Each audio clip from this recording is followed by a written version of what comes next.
Hey guys, welcome back to You Seem Normal. Today I am going to be talking about one of my hobbies, which is reading, and I'm going to be talking about the books that I read in April. So I'm a big fan of watching Book Talk and BookTube, actually just BookTube.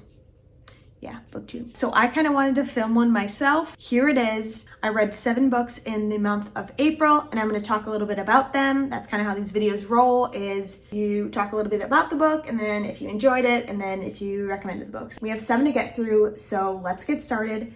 The first one I finished was actually April 1st. The book I'm talking about is Good Material by Dolly Alderton. Dolly Alderton is one of my favorite authors.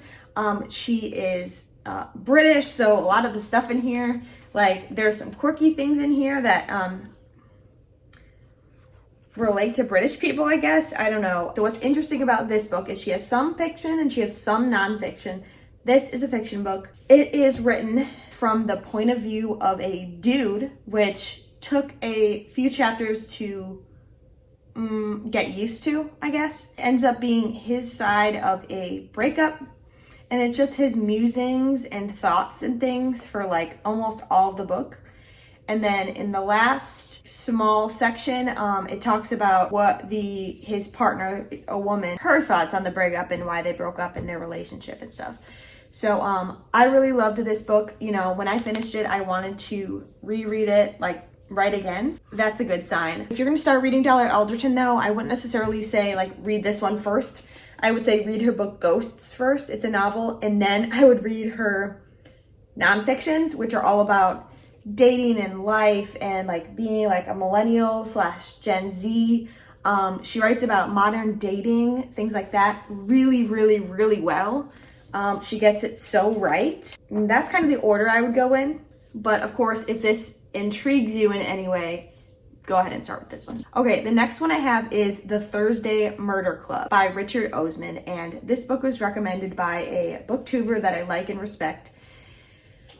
However, I felt that this book was too hyped up for me, and I also had it on hold at the library for so long, and I would see it at bookstores, and I would just get so excited for it. It's about like senior citizens in a senior community, and they love solving murders. They have the Thursday Murder Club where they meet and discuss cold cases, I think.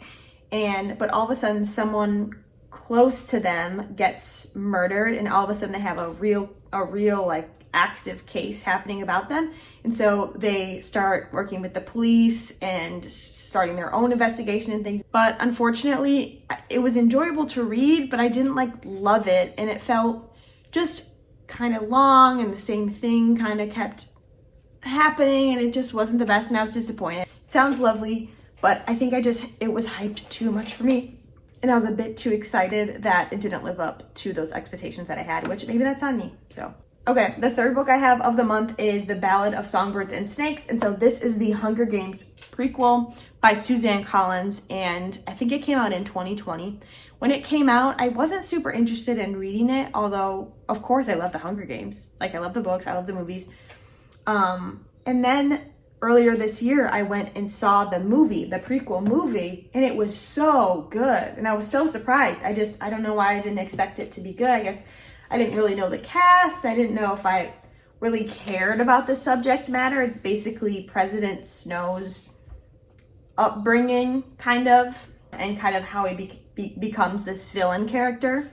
It wasn't that intriguing to me. However, once I saw the movie, I was like, this is so good. I loved the movie that I put the book on hold at the library. Now, it came in within a few months of that. Unfortunately, I read it too close to having watched the movie. And you know, normally I would read the book and then watch the movie. This wasn't the case. I just had the opportunity to see the movie. I had the opportunity to read the book, didn't do it. So that's also on me. So I guess what I'm saying here is, if you haven't seen the movie but you like the Hunger Games books, definitely recommend this book to you. If you've seen the movie, really liked it, and are interested in reading the book, give it like a year. Because I read it way too close, so it felt really slow to me. But it was a good book. I just feel like I didn't set myself up for success. Yeah, how was I to know? So the fourth book I have of April was called My Innocent Year, and I found this one randomly at my library. It was in the Buzz book section. or it was either in the Buzz books or like the new releases section. I was like, it looks really good. I loved the cover. I'll put the cover on here. Copyright, all rights reserved. So this book I really enjoyed. I hadn't heard anything about it, which I actually love for me because I am pretty well swayed by like recommendations on the internet and by what's popular. I usually read what's popular, but this one I hadn't heard about, so it's good on me. That's one of my goals. The author's name is Daisy Alpert Florin. I was interested because of the cover, and then also it's her debut novel. Now,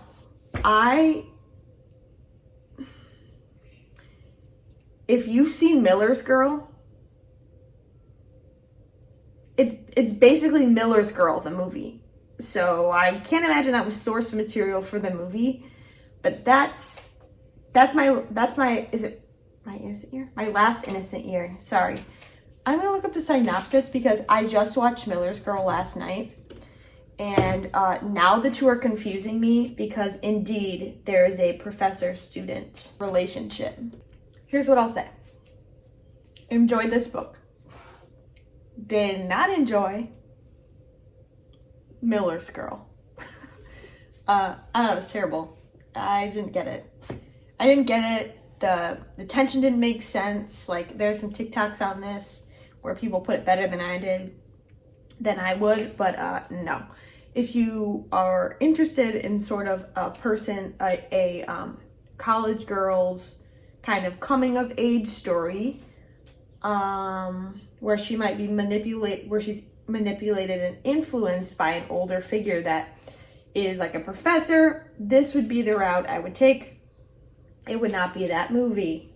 Next one I have is The Design of Books. This is a nonfiction book by Debbie Berne, and it was amazing. If you like books, if you do any type of design, whether it's just like a hobby or if you do it in your job, this will probably interest you.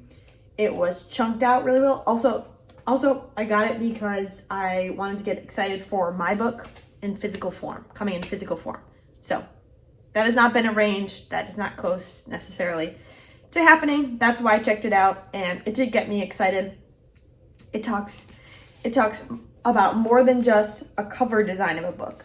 A design of a book is everything. So I don't have all the terms right, but it's the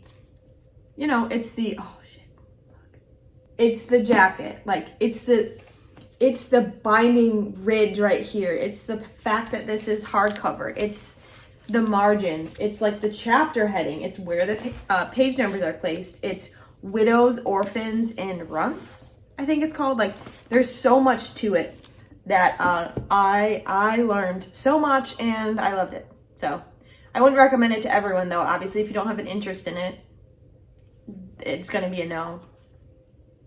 Next I have Bride by Hazelwood, and I enjoyed this book. I enjoyed reading it as a fun book. I liked that it's obviously part romance, but I also like that there was the intrigue and the mystery of someone that was missing and trying to figure out where that person went. Obviously, there were some interesting sexual scenes in there that were that you can't unsee or unlook up. I didn't even know what they were talking about. So that was interesting. If you go on Goodreads, you can read more about that and people's reactions to it. This was actually the first Hazelwood book that I've ever read. I haven't read any of her non-paranormal, non-vampire werewolf. I guess I should talk about what it is. No, just look it up. Just look up what the book's about. Just like vampires and werewolves. Finally, and whether you count this as an April book or not, I finished The Artist's Way book, which is by Julia Cameron. If you missed my reading deprivation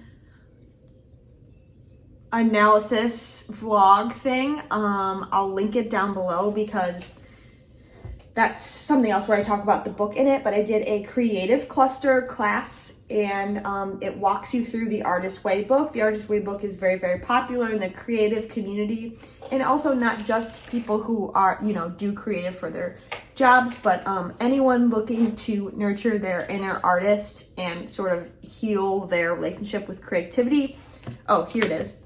This is the book. And so it has a workbook. It has a lot of exercises, and then it has sort of like essay or chapters about it. It has margins with different quotes that a lot of them I found inspiring to me. I'm interested in doing a video on morning pages, which I've done 73 days of, which is writing 3 pages a day, stream of consciousness. I finished, this is going to be the second journal I finished in that time. So I'm interested in doing that. But I did finish this book, which I'm really proud of. I finished a course, which I'm really proud of. I did it with my friend, who I love, and I'm very glad did it with me, and I'm very glad that I did it also. I'm proud of us. And those were my 7 reads in the month of April.